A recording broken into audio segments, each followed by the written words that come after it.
Hello and namaskar. I'm Preeti Prakash, and today, in the context of the Russian-Ukraine war, let's talk about the man who's central to it. He's a leader. He's almost the protagonist of the changed geopolitical scenario. For many, he's a villain who single-handedly altered the world dynamics. He's enigmatic. He's smart. He's macho. He wears many hats together. He's as much at ease with, say, diving underwater, to flying a plane, to horse riding, to wrestling, to even drawing a cartoon, which we just saw, I think, yesterday, or in a news that came from Moscow about him. Then he's as much as at ease with being kind of affecting presidential elections in other countries, for that matter. For example, the US. Yes, he's none other than the president of Russia, Vladimir Putin. He's been a president for more than 15 years now. Lots has been talked and written about him, but today I have a special guest who's been around during Putin's earlier presidential stints. I have with me an Ambassador Anil Trigunayat. He was the Deputy Chief of Mission of India in Moscow, in countries like the US, Sweden, Bangladesh, Mongolia. He's been ambassador to Libya, Egypt, and Jordan. A very warm welcome to you, Ambassador Trigunayat, and it's a pleasure to have you on with me today. He's a strategic thinker. He's associated with a lot of think tanks nationally. So I'd like to start with you, Ambassador, by asking, tell us about the President Vladimir Putin, the man. Well, Preeti, as you mentioned, one thing, let me clarify, I was not ambassador to Egypt, but I was ambassador to Jordan, Libya, and Malta. Okay. And I was fortunate to have served in Russia twice. And the first time, that was in 1999 to 2002, it was the year when the 99 when Mr. Putin, who earlier used to be the vice mayor of St. Petersburg, became the prime minister and then became the president at the end of 99 and 1st January 2000, after Yeltsin left, basically, or was made to leave. You see, the President Putin, basically, as you know, his background. He comes from the intelligence background.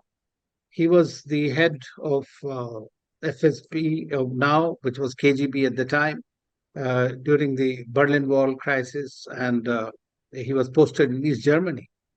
And he saw himself virtually the kind of demolition of Soviet Union or disintegration of Soviet Union, and what was happening to the country and by their leadership. So he basically believed in the greatness of Russia and wanted its rejuvenation of the Russian pride. That is what. And as you probably know, the Russians are the most proudest people in a way, a very nationalistic country, nationalistic people. They lost about 26 million people during the Second World War. And I always say that it was the people of Soviet Union at the time who basically defeated, Hitler rather than the armies, and the way they really stood up for the country. So that's something which is interesting. But as far as his background basically remains intelligence, analysis, strategy.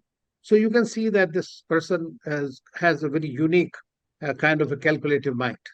So I always thought that he thinks very strategically.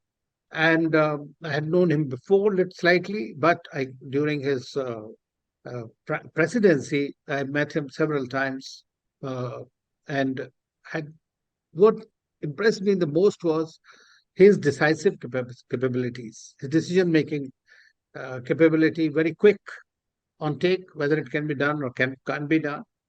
He is macho, as you mentioned, no doubt. He believes in this kind of all martial arts, and he is a known this thing. He tries to scale the heights against the human endeavor. I mean, basically to reach those, surpass those limits somehow.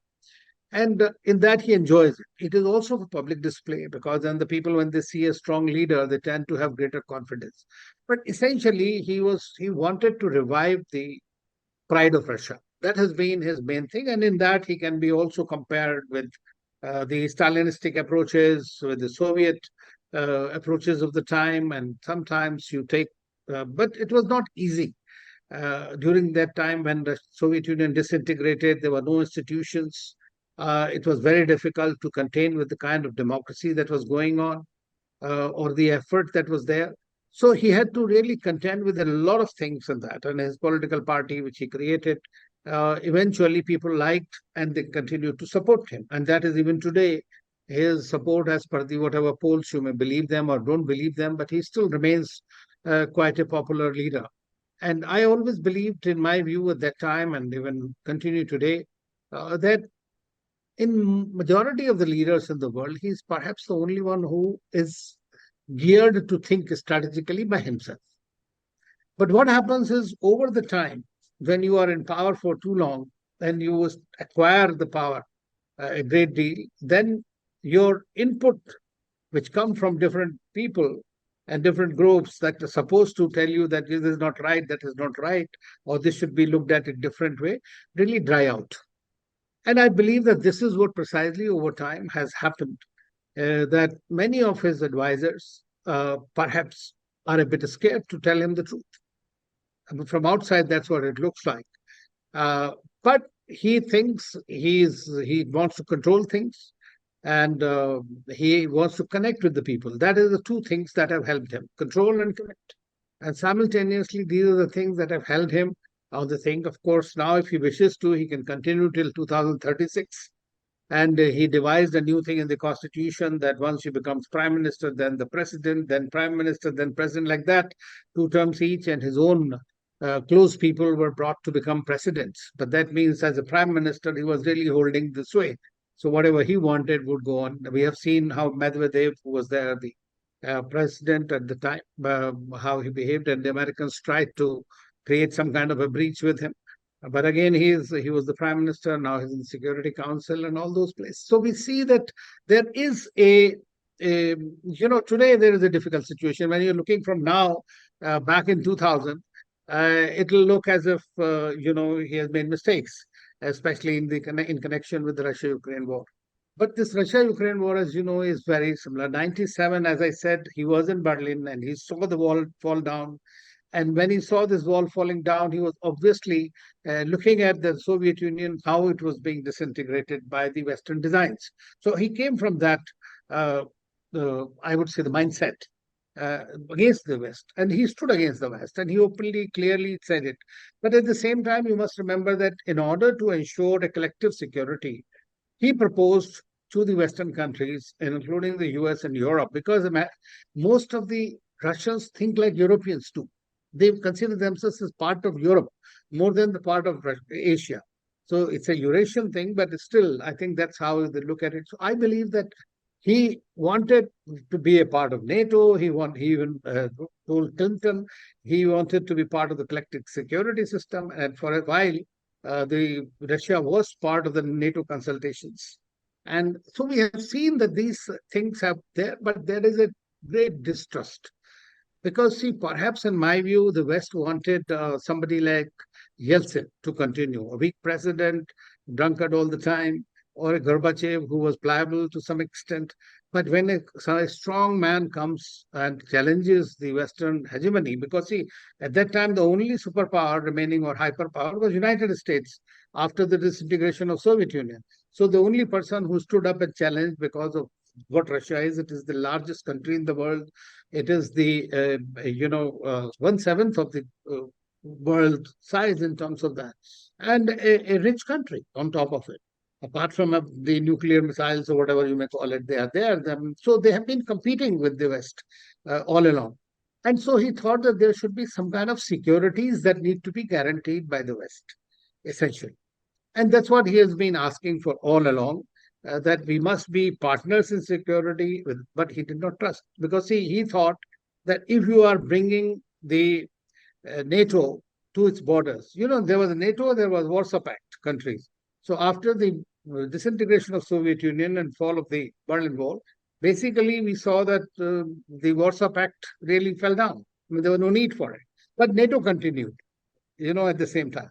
And from 14 to it became 33 or whatever numbers now, it's increasing by the day. So that means the NATO is coming on its borders. And that's what created I would say, a security deficit in his mind. And he thought that he needs to take action. As you said, he is an ultra nationalist, and that is a fallout from his days of spying, also, I think, and all that you said. That is making him the fierce kind of president that he is. That he comes out as. Right?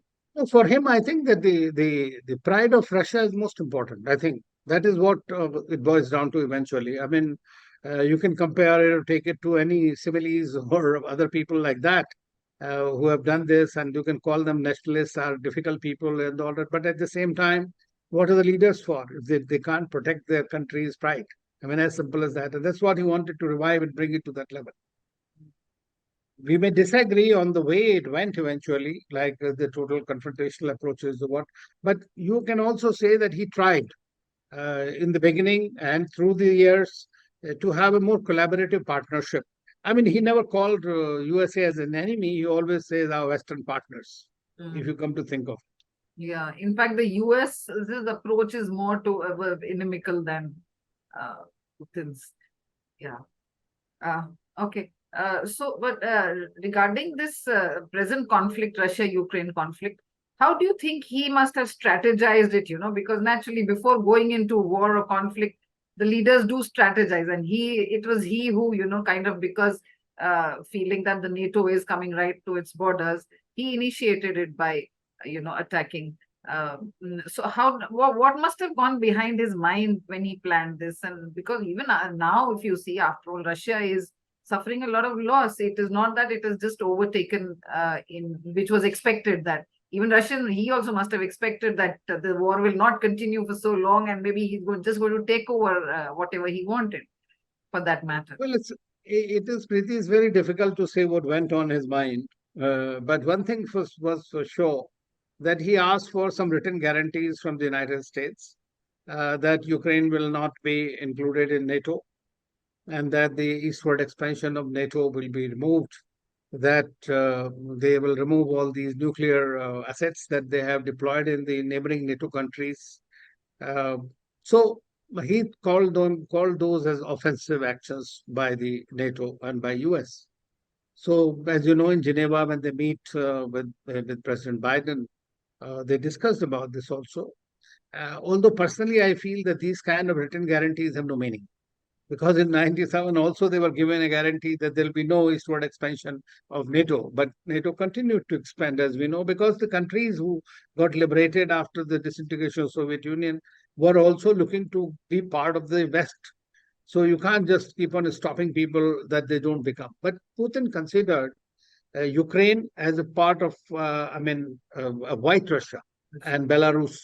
And so they're natural, to them, and that's what he thinks. And because Kyiv, basically, as you know, the Orthodox Church started from Kyiv, and Kyiv used to be the capital of the larger Russia at one time. And so this is something he thought it very close. And Ukraine means it's complete, his security will become totally, it could be compromised.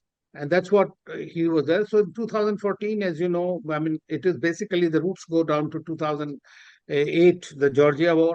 When it happened, the Americans tried to destabilize there. Then in 2014, we have seen what happened in Ukraine when Putin had to go in. And Crimea is very important for him from strategically in the Black Sea port, and also all his naval nuclear assets, naval submarines and all that ports are there. So strategically, Crimea was extremely important. And of course, Khrushchev had given it to Ukraine. That's what the story is also true. So they took it back. Crimea in any case. Then there are in all these countries, erstwhile Soviet Union member countries, there are areas in which there is a predominance of Russian-speaking people. Now, Putin also looks at protecting their rights, because they basically think much closely aligned to the Russia. rather than to the Ukrainians. And the Ukrainians also, including some of these Nazis, as he calls them, like Azov Battalion and all that, they go against the Russians, and they were attacking the Russians. So he wanted to go and protect them. That was his essentially the main game plan was that he, and then also, of course, to create a buffer in between, in case Ukraine decides to go or become nuclear, well, not sorry, become a NATO member or joins European Union. Like, and they've been telling them quite some time. But of course, as you know, that the Americans refused to give any guarantees, to compromise anything, to even arrive at an understanding. Now, if you are a superpower, at that time you are virtually have left with no option but to yield, right? The expansion of the NATO and others, and that's what I think that a person who becomes autocratic and over time with power is forced to take such decisions. Because see, this was not an attack on Russia per se directly, which he presumed it was an attack on Russia, but what basically was that what was happening there in Ukraine was eventually going to hurt him. So he that was his calculation essentially, that he cannot allow Ukraine to become a frontline state for NATO. And American design, obviously, whether Biden or not, but there is a deep state in the United States, like in Russia. They only have a security mindset. I always believe that if somehow the Russians and the Americans could work out some kind of a modus vivendi, just like that, there could be many problems globally could be resolved, including the contaminous rise of China. I mean, that could be controlled. But that is not to happen because of the deep state, as I always say. And Siloviki, as we call in Russia, they are also the same kind of a grouping of intelligence and security mindset people. So they think in terms of only security, war, conflicts, this and that. That's how to contain or to raise overtly or covertly. And that's what precisely was happening there in that part. So I find that this was main thing. Now he has left really, I mean, according to him also, not left a choice. He tried to do exercises, brought in large part of the, army there. The fact remains is that, in my view, he was misled to believe by his own generals or his advisors that they could take over Ukraine in a very short time, maximum 2 weeks. And there, I think they made a big mistake. And that big mistake should not have been made, because Putin himself written an article in which he tried to justify their relationship with Ukraine and closeness and all that. The fact is that when in 1945 we had this war with Hitler, the German Nazi forces, when they defeated them, it was the same people who are in Ukraine now, or the Russians, they went against this. So what you are doing is going into a country, so you can't expect them to welcome you like this. So they will be fighting. So this was a popular revolt also, apart from the Western help. Secondly, they miscalculated the West, because in 2014 we have seen nothing much happen except some sanctions here and there. So I think there are a lot of miscalculations. In my view, I mean, I may be totally wrong. Of course, Putin's point of view, he has been able to create, he has about 20% of the territory at the moment under his control. Not fully, maybe, but it is broadly there. So now he's in a position to either cease fire or arrive at some kind of a decision what to do with the war. But it has definitely impacted them. It has impacted Russia's prestige across the world as a superpower. But frankly, this is something one has to remember, that no superpower, whether it is Americans, they lost in Vietnam, they lost in Afghanistan. You know how they went away. Soviet Union lost in Afghanistan. China lost in Vietnam. And so none of these superpowers have been able to win a single war in the 20th and 21st century. We have seen it. Unless you say that China's war against India, it was not. But it was like they can come, destroy with the firepower and go back. But they cannot win the war. Like that has not been the case. Iraq, also Libya, I was ambassador there, so I know. So the Americans have also lost greatly. So now you think that it is going to lose the prestige or something like that. I think that is also stretching a bit too far. But for many countries who have been dependent on Russian arms, ammunitions, and others, they would be definitely having their own calculations exactly what. Now, I think that so for him it was his pride, Russian pride, number one. Number two, the security of Russia. That was very important in his mind. And number three, he thought that there is a design by the West, especially the US, to decimate Russia. So, I mean, is he, does he have some insecurity feeling for that matter now? Now, in fact, beginning of the war, since that time only, he's been up and down, not really, sometimes winning, sometimes losing, so many things. So, I'm sure he must be feeling that kind of an insecurity. Do you think so? No, I think that it is for any leader, he has changed his generals, as you know, very many times. Because, see, the war is unpredictable once you go in. So when you are the country which is defending, it has a certain advantage. And especially when the whole Western world is supporting them with all kinds of arms, ammunition, training, and everything. So if you can look at it in another way, that despite the whole West fighting there with Ukraine or for Ukraine, Russia is still continuing to gain somewhat. So from the other point of view, yeah, they will say that we have created what we wanted to, what are our positions, but it is not still over as yet. So we'll only know once the war is over or is stopped that who gained, who lost. But in war, everybody loses. I mean, that is a fact. And so Russia has lost a lot of people. I mean, he had to recruit a large number of Russians, and that is something which is not, in my view, very much welcome by the people. A lot of people left to the Central Asian, other countries, and are there. The Europeans have been united, and we have seen in this war something very interesting, which has never happened before, apart from the sanctions against Russia.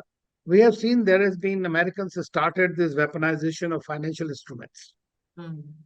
And the Russians started the weaponization of fuel, food, and fertilizers. Now, that has destabilized the whole world. So, this war, even though located in Europe, where even does not really wanted to, nobody was thinking that there'll be a war in Europe, but it happened. They were all thinking in Indo-Pacific or in Asia or elsewhere, but nobody was giving. But it has started happening there, and now, but Putin also was ready for ceasefire, as you know, in April in Turkey when the meeting. Zelensky had agreed also. And it is also a known fact that when he went and talked to Americans and the British, they told them, no, no, we'll defeat Russia. Now, once that became their objective, then Putin had no choice but to continue to fight. So he is, and Prime Minister Modi has also said to Putin and to others that this is not a war, era of war. People should have a dialogue and diplomacy and they should sit together and try to resolve the situation. But now both sides that are coming up, there are many proposals at the moment, including by India, which are like, in my view, they're poles apart their positions. Where do you draw the line? I mean, if you are talking of UN Charter, territorial integrity, and sovereignty, then you return to the 91 position, which Russia is unlikely to do because I don't believe that even if they get out of the eastern part, they will not leave Crimea in under no circumstances because that is totally strategic for them. Minsk agreements, which were agreed to, nobody was serious about them. And it was seen later on that probably to buy time for Ukraine, the France and others tried to, do that. So currently there are several proposals, but I don't think that any proposal has reached that stage. And Americans say that if the Russians want to get out, if they leave the place, they have a ceasefire, stop firing, then the war will end. I also believe that if the Americans are really interested in in stopping this war, they can frankly do it themselves. I mean, they can stop supporting. I think the moment the West stops supporting Ukraine for that matter. Well, I think that they will not stop supporting because they are the ones, as you know, that once Biden's slip of tongue was that we will fight Russia to the last Ukrainian. So it's the Ukrainians who are suffering. Of course, Europeans are suffering also a great deal. Yeah, now, already there is a lot of, in their political spectrum, we are seeing the changes. The people are suffering because of the costs have gone up there, those countries also. But Russia is also suffering simultaneously with the huge sanctions. And, it will have a long term impact. on the region, on them, and then you might see the reconstruction of Ukraine faster. But at the same time, I think that the war needs to end. There is no other way. I mean, every war has to end. They might become a frozen conflicts. That is a different thing. And as such, it's looking like that both sides are stretched as far as the ammunition is concerned. We are seeing that also.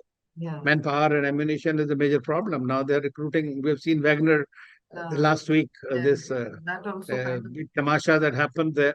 yes, yes. Yeah.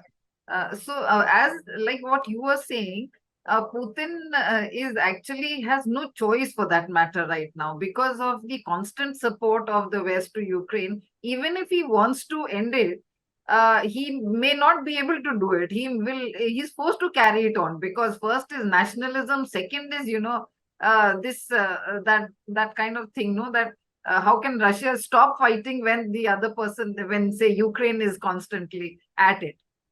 Yes, that is true. I mean, from his point of view, from where he is coming, that is the way he would look at it.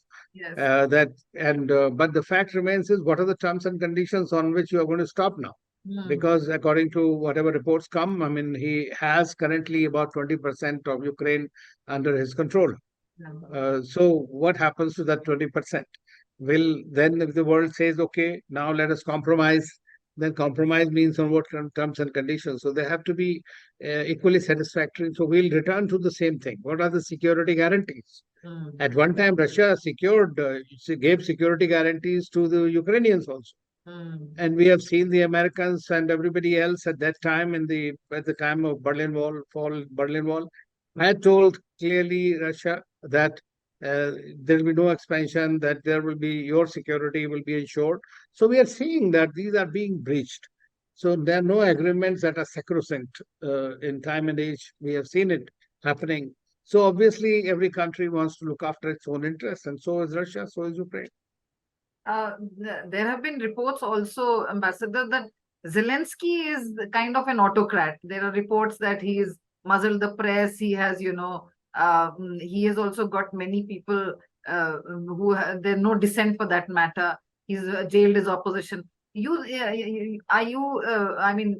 say that President Putin is also kind of an autocrat?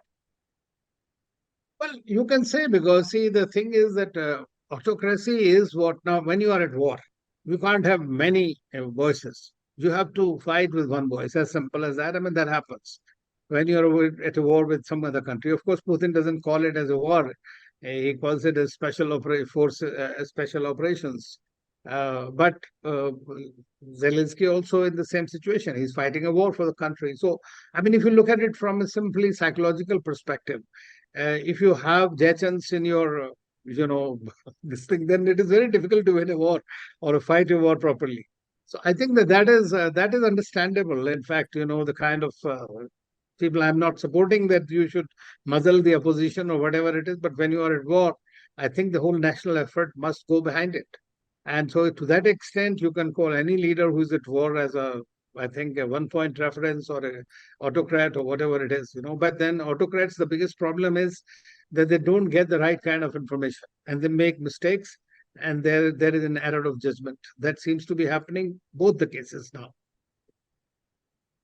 Okay, now coming to my next question, how do you think Putin thinks that he can deal with the West or the US particularly? What does he think of US actually, if I can ask? Well, US is, I think that US national strategy, if you see, which has come out in the last few years, just read them. So there are China, Russia are the two major adversaries that they are looking at. So when they treat them as adversaries, then obviously for Russia also, they fall in the same category. So as far as US is concerned, I think they consider the United States or possibly its deep state as I would say, a major threat to undermine their safety, security, and stability. So that is true. And then you combine with NATO, because Putin had very good relations with the Germans, with the French, with the Italians. The only problem with UK for him and of course Poland and other East European states for historic reasons, the Baltic states for historic reasons, but they're too small for that. So he was not so much worried about anybody else. So main purpose, the main person or persona behind the opposition to Putin has been the United States. So it considers the US is trying to either indulge in regime change by removing him from the power, or by trying to create instability in the country, which has been like whenever there have been opposition candidates in Russia, they have been always accused of being supported by the Western countries. And so politically, economically, and militarily, in all three dimensions, I think that Putin feels that the West put together and US in particular are against their national interests. Mm. Okay. What there are rumors, Ambassador, that he does not keep very good in health. He's not in very good in health. Some people say he's got cancer. Some reports say he's got some other problems where he keeps shunting in and out of hospitals off and on.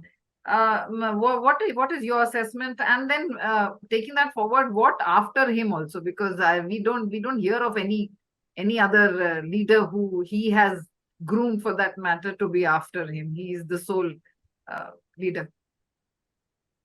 Well, it's what happens tomorrow, one never knows, you know. But I think that I have also read about these rumors and heard these rumors that he's sick, but these things are very He doesn't difficult to appear to really. be also. Yes, he is not. He was just yesterday. You've seen him in Media reports. Petersburg talking to, yes, everybody there, and so. But I mean, it's a human body. You always get something or the other. People die in any case through Also, natural or Biden unnatural does show causes. signs.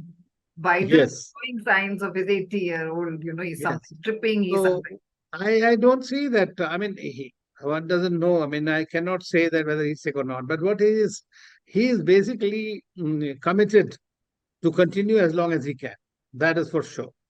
Now, as I said, that he can legally continue till 2036, which means he will be by then in his 80s. So that would be the time probably you can see a change. Of course, what can happen is in the meantime, suppose this war goes in the other direction. Because see, war is not over as yet, and it has not even seen the other dimension of it. For example, if for example they had to fight directly the NATO, then it could go anyway, and then the whole situation might change completely at the grassroots level. And when the fight begins into Russia, then it becomes more difficult for him to contain it. He recently had a threat from Wagner Group, which has openly said that uh, possibly, although he was his man, the creation of Putin was this Wagner and Prigozhin. But these kind of things happen, and but there are a few people who are said to be, can succeed him, of course, with his consent. It's quite possible. I mean, if he likes to, if he thinks one day that, okay, now I'm not going to continue. But it's like this. When you are sitting on the line, it is very difficult to get down. And that's the situation of most of the leaders who are in power for a very long time. Yeah. The power also makes you, not just the power, but that finally, otherwise also that kind of halo and which is accompanied with insecurity, I feel, for that matter. Of course, I mean, if you don't have the power, you are no longer in the same impregnable position. Yeah. So you need to have the power to continue to survive. So it's like this power feeds to you, and then you continue with that nasha, basically. And but I mean, we have seen any leader eventually. There is always a transition of power in the world. In every country, it happens. So I'm sure in Russia will also happen, and hopefully it will be democratically done. But at the moment, I don't see Putin leaving the scene just like that. I would have loved to, talk more about Moscow and Russia to you with so many aspects of their society, their economy, their so many other things. But I think I need to wind up now. Thank you so much, Ambassador, to have come and talk to me. It's been a privilege talking to you, to my audience. Thank you so much for having been with us and listening to us. Till next time, I will come back to you with another interesting episode. Till next week. Thank you so much.